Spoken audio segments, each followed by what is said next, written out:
पहला चरण फसल उत्पादन के लिए जरूरी है वो है मिट्टी तैयार करना। मिट्टी क्यों तैयार करते हैं? कि मिट्टी को उलटते पलटते हैं ताकि वो पोला हो जाए। तो मिट्टी ऊपर वाली जो मिट्टी होती है उसकी कुछ सेंटीमीटर तक की ही मिट्टी पौधे की या फसल के लिए जरूरी है, अच्छी होती है, क्योंकि इसमें जो उर्वरक वगैरह होती है वो ऊपर आ जाते हैं, पोषक तत्व ऊपर आ जाते हैं आपको उलटने पलटने से। और मित्रवत क्या है? मित्रवत जीवाणुओं की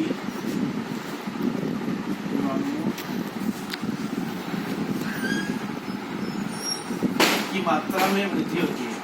मात्रा में वृद्धि तो इंक्रीज होते हैं। क्या मतलब? जैसे मान लो मिट्टी में कोई उसका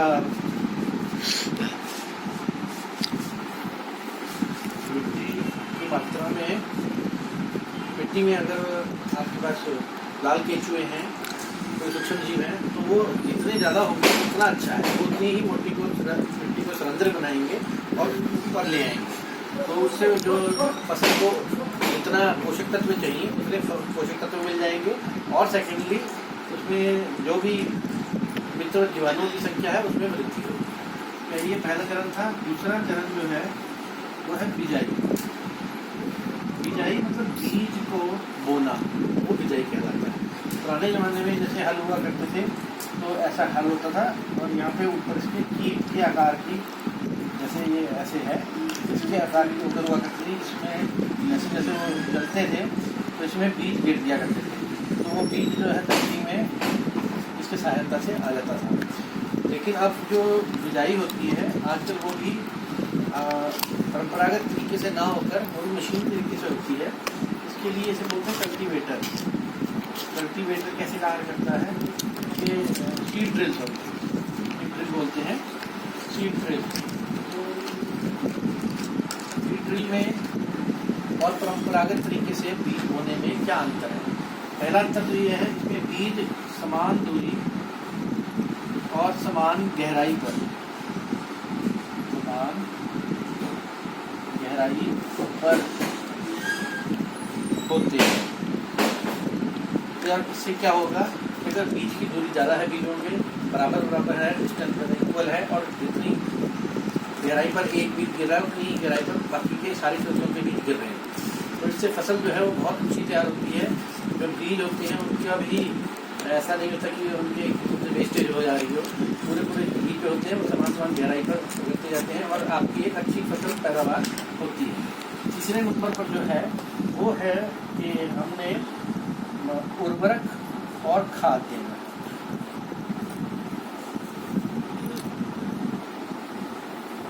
तो इसमें क्या है कि उर्वरक जो है NPK, याद रखिए आप इसको बोलना मत, और इसका मतलब हो गया N से सोडियम,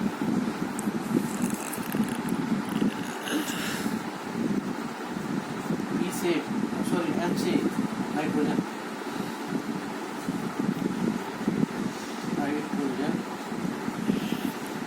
फास्फोरस, और तीसरा जो है वो है पोटेशियम। इन तीनों की बहुत ज़्यादा मात्रा उर्वरक में पाई जाती है। उर्वरक फैक्ट्री में तैयार किए जाते हैं। ये एक अकार्बनिक लवण है, इसमें कार्बन नहीं होता। जो खाद होती है वो खाद, अगर आप उर्वरक की तुलना में कहें तो खाद ज़्यादा अच्छी है। ऐसा क्यों अच्छा है? क्योंकि ये मित्र जीवाणुओं की संख्या में वृद्धि करती है। दूसरी बात ये फसल को ह्यूमस प्रदान करती है। और तीसरी बात, इसको फैक्ट्रियों में बनाना नहीं पड़ता, इसको आप खेत में ही तैयार कर लेते हैं। तो ये आपके 3 स्टेप हैं। इसके बाद चौथा स्टेप क्या है? चौथा स्टेप है इसका, जो आपको एक सवाल आएगा उर्वरक और खाद में अंतर बताएं। तो ये आपकी किताब में पेज पे दिया हुआ है, आप उसमें देख देख के कॉपी में लिखेंगे। इसके बाद जो है उर्वरक और खाद देने के बाद जो है वो है सिंचाई। सिंचाई के जो पुराने परंपरागत स्रोत हुआ करते थे, जैसे ढेकली, रहट, कुआं, चेन पंप, ये सब पुराने परंपरागत तरीके हैं। इनसे पहले पुराने ज़माने में सिंचाई करी जाती थी, फसल को पानी दिया जाता था।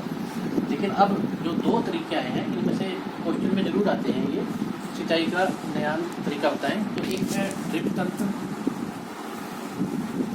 और दूसरा है छिड़काव तंत्र। पहले छिड़काव तंत्र लेंगे कि खेत के बीचों बीच ऐसे फुव्वारे लगा दिए जाते हैं जो दोनों दिशाओं में ऐसे खेत में पानी जो है सर्कुलेट करते हैं, खेत में सिंचाई करते हैं। तो ये तो हो गया छिड़काव तंत्र।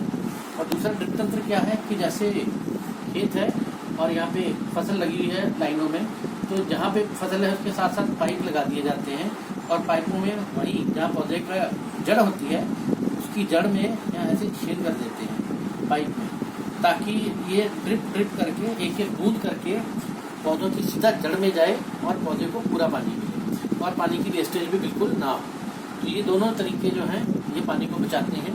दूसरा, ये ऐसे वातावरण में कामयाब है जहाँ पर पानी की मात्रा बहुत कम है, जहाँ पर सिंचाई के लिए वर्षा के ऊपर निर्भर रहा जाता है, वहाँ पर ये वाला जो तंत्र है ड्रिप तंत्र और छिड़काव तंत्र, ये दोनों को प्रैक्टिस की जाती है और वो बहुत अच्छी फसल देते हैं। तो ये आपका हो गया सिंचाई के बाद ड्रिप तंत्र और छिड़काव तंत्र। इसके बाद आपका सिंचाई के बाद जो है खरपतवार नाशी, खरपतवार से सुरक्षा। खरपतवार किसे कहते हैं?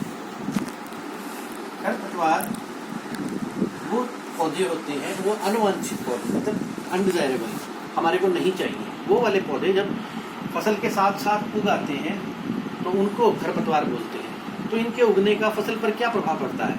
जैसा कि नाम से पता है कि अगर खरपतवार ज़्यादा होंगे तो वो फसल क्या, जो भी आप उसको उर्वरक या खाद दे रहे हैं या पोषक तत्व दे रहे हैं, ह्यूमस दे रहे हैं, वो खुद खाएगा और फसल पर इसका बड़ा प्रतिकूल प्रभाव पड़ता है कि फसल जो है वो इतनी ज़्यादा अच्छी नहीं हो पाती अगर खरपतवार है। तो इसका एक उदाहरण है 2,4-D। इसको कंधे पर एक बड़ा सा बैग प्लास्टिक का होता है कंटेनर, उसके अंदर डाल के ऐसे से पंप करके सारे फील्ड के ऊपर स्प्रे करते हैं, तो उसको खरपतवार नाशी बोलते हैं, खरपतवार नाशी। क्योंकि ये खरपतवार नाशी जो है, जो खरपतवार जब निकल आई है उसको तो ये खत्म कर देगा, लेकिन फसल के ऊपर कोई प्रभाव नहीं पड़ेगा। अगर मैं फसल के ऊपर खरपतवार नाशी को छिड़कता हूँ तो फसल के ऊपर कोई प्रभाव नहीं पड़ेगा, लेकिन ये जो घास वगैरह या अनुवांछित पौधे हैं, जो खरपतवार है, वो जड़ से खत्म हो जाएगी, वो सूख जाएंगे पौधे। तो ये आपका खरपतवार नाशी था। इसके बाद जो अगला स्टेप है छठा, वो है कटाई। अब कटाई के बारे में आपने नोट करनी है चीज़ें कि कौन सा कटाई का पर्व जो है और कौन सा स्टेट में, मतलब कौन से राज्य में मनाया जाता है। जैसे बैसाखी तो पंजाब में मनाई जाती है, ठीक है। तो ये आपने आपकी किताब में दिया हुआ है, आपने इसमें से पढ़ के उसको आंसर में लाना है। तो सातवां जो स्टेप है वो है भंडारण। कटाई आपको पता लगे ना, आजकल कटाई जो है वो भी कंबाइन से हो रही है। कंबाइन एक बहुत बड़ी विशाल मशीन होती है जो दिन में काफ़ी मात्रा में अनाज कटाई कर सकती है, कटाई करने में सक्षम होती है। तो भंडारण जो है, बड़े बड़े एफसीआई के ऐसे गोदाम होते हैं जिन्हें साइलॉज कहते हैं।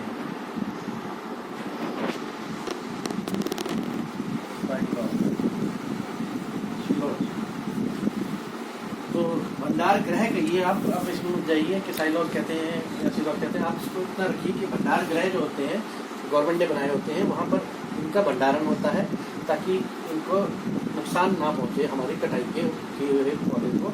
जो हमारी फसल की कटाई है, जो हमने उगाया है, गेहूँ उगाई है, गेहूँ का भंडार यहाँ करेंगे।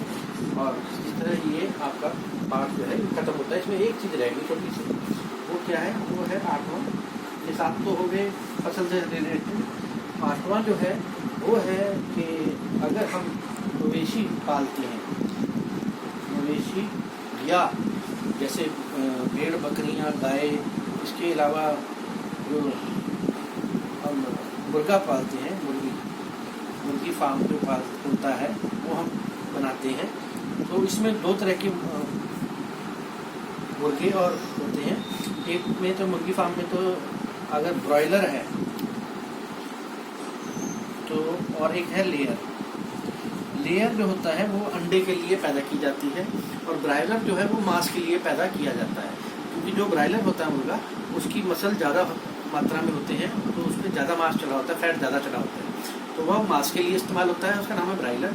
और जो लेयर है, जो मुर्गी खाना है, जहाँ मुर्गी रोज़ अंडे देती है, तो उन अंडों को कलेक्ट करके बेचा जाता है। तो उसको जो मुर्गी जो अंडे देती है उसको लेयर कहा जाता है। तो लेयर के फार्म होते हैं और ब्रॉयलर के फार्म होते हैं। और इनको माइंड में, इसको और मछली पालने को मत्स्य पालन बोलते हैं, मछली पालने को मत्स्य पालन। और इन चारों को एक ही अगर एक हेडिंग के अंदर लाया जाए तो वो है कि इनको पशुपालन कहा जाता है। पशुपालन के अंतर्गत ये सारे आते हैं। अच्छा, इनमें पशुपालन में आपका जो हम शहद बनाते हैं, शहद के लिए मधुमक्खियों को पालते हैं, रानी मक्खी को पालते हैं, तो वो भी पशुपालन में आ जाता है। जो आपने पिछले साल पढ़ा था कि जो मोरस अल्बा के वृक्ष के ऊपर, मतलब शहतूत के वृक्ष के ऊपर हम रेशम कीट पालन करते हैं, जिसको सेरीकल्चर कहते हैं, तो वो भी पशुपालन के अंतर्गत आता है। अलग अलग कल्चर हैं, तो एपीकल्चर, सेरीकल्चर, मत्स्य पालन, मुर्गी पालन, ये सारे के सारे जो हैं ये पशुपालन के अंतर्गत आते हैं। अब आपने इसका जितने भी बैक एक्सरसाइज क्वेश्चन हैं, होमवर्क नोट कर लीजिए कि जितने भी अभ्यास के प्रश्न हैं, अभ्यास के प्रश्न और उत्तर एक कॉपी में करके लाने हैं। ये इसके साथ ही आपका ये चैप्टर खत्म हो जाता है। फिर भी अगर आपको लगता है कि मास्टर जी ने कोई रोशनी नहीं डाली किसी पर्टिकुलर चीज़ के ऊपर, कोई चीज़ ना समझ में आई हो आपको, तो आप नोट में लिख के उसको फ़ोटो खींच के अपने ग्रुप में, क्लास 8 के ग्रुप में शेयर कर सकते हैं। मैं उसमें से देख लूँगा कि कितने बच्चों को क्या चीज़ नहीं आई। और अगर आपको सारा कुछ आ जाता है तो आपने ये होमवर्क करना है, और होमवर्क करने के बाद उसको मैं चेक कर दूँगा कॉपी में जब हमारा स्कूल खुलेगा। ठीक है, अगर आप चाहते हैं कि आपका साथ के साथ होमवर्क चेक हो जाए तो कॉपी की फ़ोटो कॉपी करके एक एक पेज की, कितने पेजों में भी काम आएगा, ये 2 पेज में या 3 पेज में 3 फोटोएँ आएंगी, तो मैं उसमें से भी चेक करके आपको गलती निकाल दूँगा। अगर कोई गलती हुई तो, अगर सही हुआ तो आपको करेगा। तो दोनों हर सूरत हाल में आपको चेक हो जाएगी कॉपी। तो बच्चों, ओके, बाय। होमवर्क